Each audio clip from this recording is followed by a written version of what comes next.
सीतामढ़ी में क्या क्या बातें करते हुए नहीं सुनी गई, लेकिन जनता ने वोट दिया। इस तरह कितने बच्चियों का शोषण एमएलए के द्वारा, पदाधिकारियों के द्वारा, औरतों का शोषण।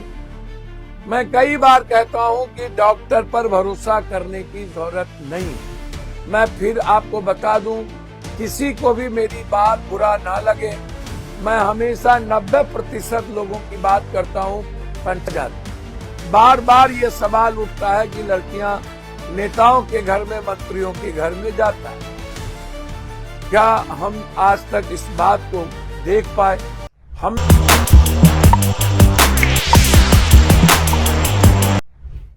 कितने एमएलए, एमपी, मंत्री, पदाधिकारी के शिकार होते हैं रसूख और पैसे के कारण। जनता उन्हें ही वोट देती है। मैं यह नहीं कहता हूं कि जनता दोषी नहीं है, आप दोषी हैं। मैं नहीं मानता कि सिर्फ शासन ही दोषी है, प्रशासन ही दोषी है। सीतामढ़ी में क्या क्या बातें करते हुए नहीं सुनी गई, लेकिन जनता ने वोट दिया। इस तरह कितने बच्चियों का शोषण एमएलए के द्वारा, पदाधिकारियों के द्वारा, औरतों का शोषण, वकील का शोषण, जज बनाने के नाम पर, तो कभी किसी के नाम पर। सब कुछ पूरी दुनिया देखती है, लेकिन समाज पर कोई फर्क नहीं पड़ता। मैंने पहले भी कहा, जब मणिपुर की बलात्कार, जो 10,000 भीड़ के सामने बारी बारी से नंगे करके बच्चियों के साथ बलात्कार जातीय आधार पर मत्तो और कुकी के झगड़े में हुआ और देश मौन रह गई,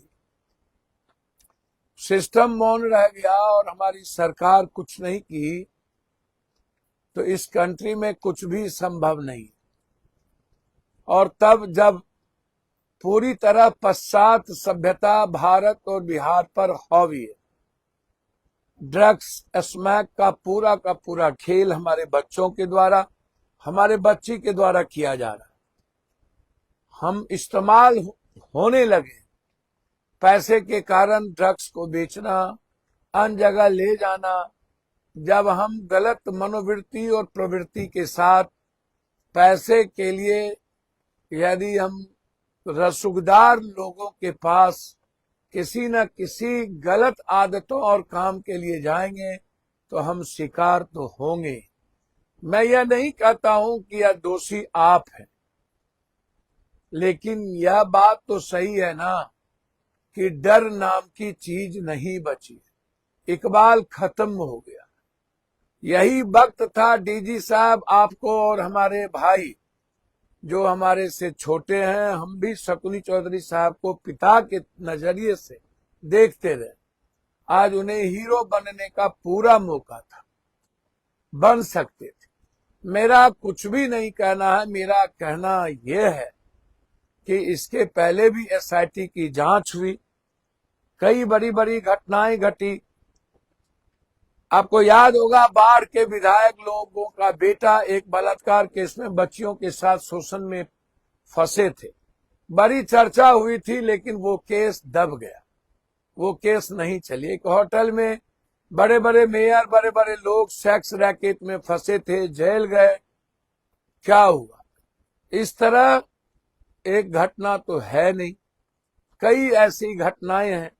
अभी आपको याद होगा, डीजी साहब, पुलिस मेंस एसोसिएशन के अध्यक्ष के लड़के ने गोली चलाई, और वो गोली चलाने के बाद हाय तौबा मचा, बोरिंग रोड पर भी गोली चलती रही, लेकिन वो केस दब गया और पुलिस मेंस एसोसिएशन के अध्यक्ष के बेटा होने के नाते वो जेल भी नहीं गए, जबकि वो पुलिस पदाधिकारी पर गोली चला। याद कीजिए, इंडिगो के चेयरमैन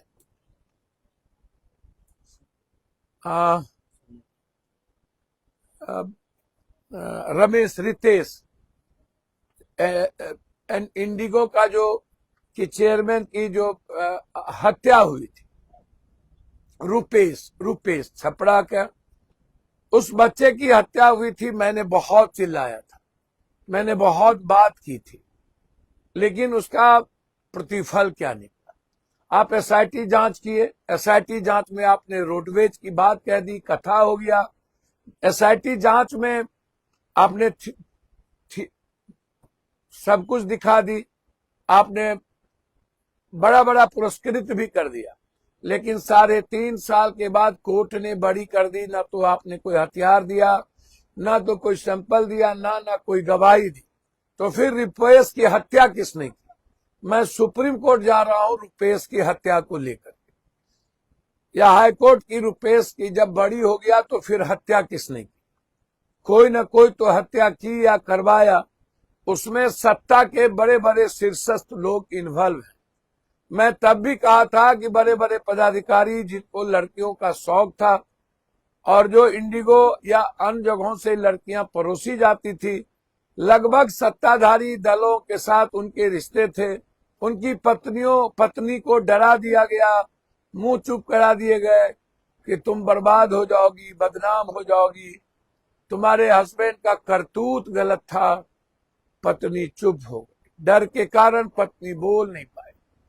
मेरा सीधा सवाल है, एसआईटी की जांच आप तब ने की, आपने उस एसआईटी के जांच में सारे केसेस को बंद और खत्म कर दिया, आपने गुनाहगारों को बचा लिया। मेरा सवाल यहीं पर है कि इसमें कौन कौन लोग हैं? हॉस्टल, आपका थाना और डॉक्टर। मैं कई बार कहता हूं कि डॉक्टर पर भरोसा करने की जरूरत नहीं है। मैं फिर आपको बता दूं, किसी को भी मेरी बात बुरा ना लगे, मैं हमेशा 90% लोगों की बात करता हूं, 95 गलत लोगों की बात करता हूं, 5%, 2% हर विभाग में, हर समाज में अच्छे लोग या भले लोग होते हैं, मैं उनकी बात नहीं करता। डॉक्टर भी 1%, 2% अच्छे हैं, अच्छे भी लोग हैं, मैं उनका सम्मान करता हूं। मैं बार बार कहता हूं कि हॉस्टल गलत है, लेकिन मैं यह नहीं कहता हूं कि सभी हॉस्टल गलत। 2, 4, 5 ऐसे भी हॉस्टल हैं जो परिवार के लोग मिल के चलाते हैं। 2%, 4% ऐसे हॉस्टल हैं जहां पत्नी बेटी सब मिल के चलाते हैं। जहां परिवार का माहौल है, जहां औरतें इन्वॉल्व है, वो हॉस्टल तो अच्छा है। लेकिन जहां पर सिर्फ पुरुष इन्वॉल्व है, मैं नहीं मानता कि वो सामाजिक शिकार नहीं होते। मैंने पहले भी, याद होगा आपको, कटिहार के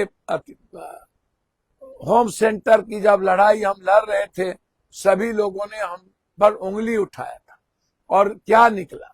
लगभग होम सेंटर में बच्चियों के साथ लगातार शोषण, छोटे बच्चियों की जेल के में वार्डन और जेलर के द्वारा लगातार शोषण, पटना में भी आपको याद होगा। तो ये लड़कियां कहां जाती? बार बार ये सवाल उठता है कि लड़कियां नेताओं के घर में, मंत्रियों के घर में जाता है। क्या हम आज तक इस बात को देख पाए? हम एक ही बात कहते हैं कि एसआईटी जांच क्या सही है? क्या एसआईटी सही निर्णय लेती है? क्या उनकी हिम्मत है अपने आका के बगैर कोई निर्णय लेने की? क्या एसआईटी, आप इस पर जाएंगे? क्यों, क्या कारण है? आप बार बार जहानाबाद से एंगल क्यों जोड़ना चाहते? ड्रग्स खरीदे, आप 1 तारीख से के पार्टी से क्यों नहीं? जब मैं आपको आज 20 सालों से कह रहा हूं कि लगभग ऐसे हॉस्टल, चाहे वो कंकर बाग हो, गर्दनी बाग हो, महेंद्रू हो, चाहे पटना के या बिहार के किसी भी हिस्से में हो, चाहे बोरिंग रोड, जहां जाइएगा वहां पर हॉस्टल के अंबार है। क्या कारण है कि आपने हॉस्टल को मानक तय नहीं किया? कितने ऐसे हॉस्टल हैं जिनको पास कागजात है? कुछ हॉस्टल वाले आपसे कहते हैं लाइसेंस दे दो, आप नहीं देते। 2 थाने में 5-5 हजार हॉस्टल, क्या ये गैर कानूनी नहीं है? गरीब लोग 60 सालों से कहीं रह रहे हैं, कहीं नदी पर, कहीं नाले पर, कहीं सड़क के किनारे, आप उस पर बुलडोजर चलवा देते हो क्योंकि आपको उनकी जमीन माफियाओं को देनी है। उनका सुनने वाला कोई नहीं है। लेकिन करोड़ों अरबों रुपया का। मैं मनीष रंजन का जिक्र क्यों करता हूं? मनीष रंजन मात्र कोरोना के समय 12,000 रुपया कमाते थे। 12,000 कमाने वाला व्यक्ति कोरोना और इतने बीच में 100-200 करोड़ के मालिक, मोटे मोटे चेन का मालिक कहां से हो गया?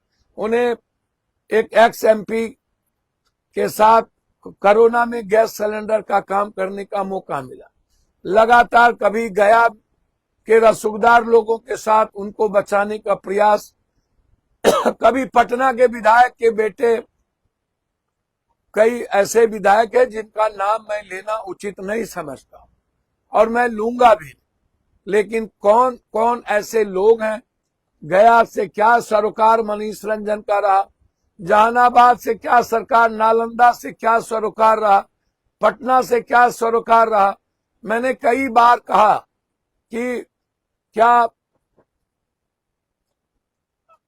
आप इस एंगल पर काम क्यों नहीं करते? ये जो पार्टियां चलती है बड़े बड़े घरों में, बड़े बड़े अपार्टमेंट में, उनमें कौन लोग होते हैं? या तो पदाधिकारी के बेटे होते हैं, पदाधिकारी और नेता होते हैं, या नहीं तो इन लोगों के बच्चे होते हैं, या फिर पैसे वाले लोग होते हैं। ये पैसे वाले लोग 14 साल 17 साल आपने देखा होगा, बीजेपी के एक नेताओं के द्वारा लिस्ट जारी है कि हम कितने लेंगे, 30,000 में क्या करें। हमारा सवाल सीधा है, हमारी बच्ची गलत नहीं है, लेकिन मेरी बच्ची को सामाजिक चकाचौंध में दिखा करके उनका शोषण किया जाता है। क्या 1 तारीख की घटना नहीं है? क्या इस चुनाव में सैकड़ों 17 साल की बच्ची, 14 साल की बच्ची को आंख में धूल झोंक करके परोसा नेता को नहीं गया? क्या ये नेता लोग सही हैं?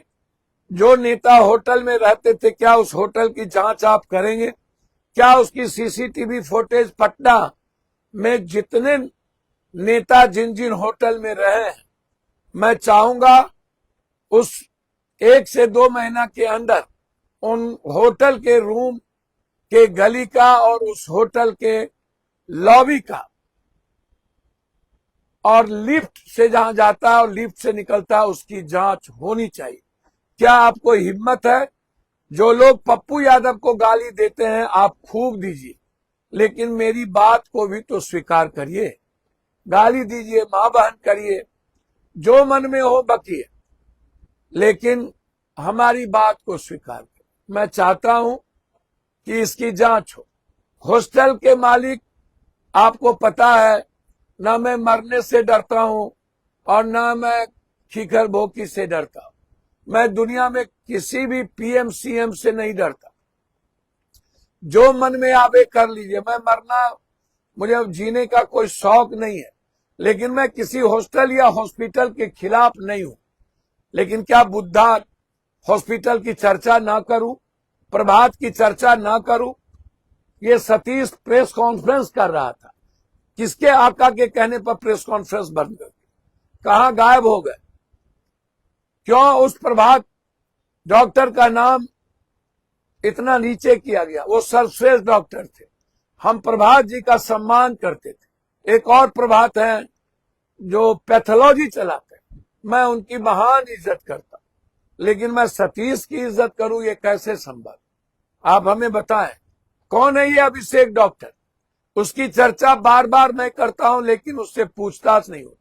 ये बुद्धा हॉस्पिटल में मनीष रंजन का क्या शेयर? मनीष रंजन को 19-18 हॉस्टल कहां से आए? मनीष रंजन ने जबरदस्ती इस जमीन पर कैसे बनाया? क्या ये जमीन मनीष रंजन की है?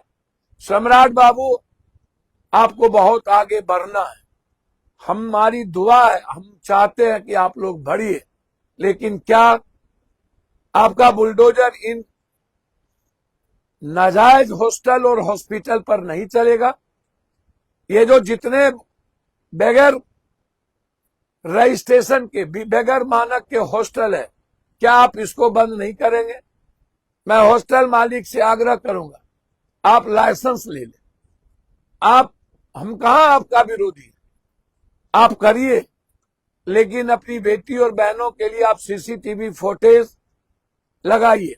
और उस सीसीटीवी फुटेज को मैं माननीय गृह मंत्री जी आपसे आग्रह करूंगा कि आप सीसीटीवी फुटेज का जो आप लिंक है वो उनके मां बाप को दीजिए, ताकि अपने बेटी के बारे में वो हमेशा जाने, उनको जानकारी का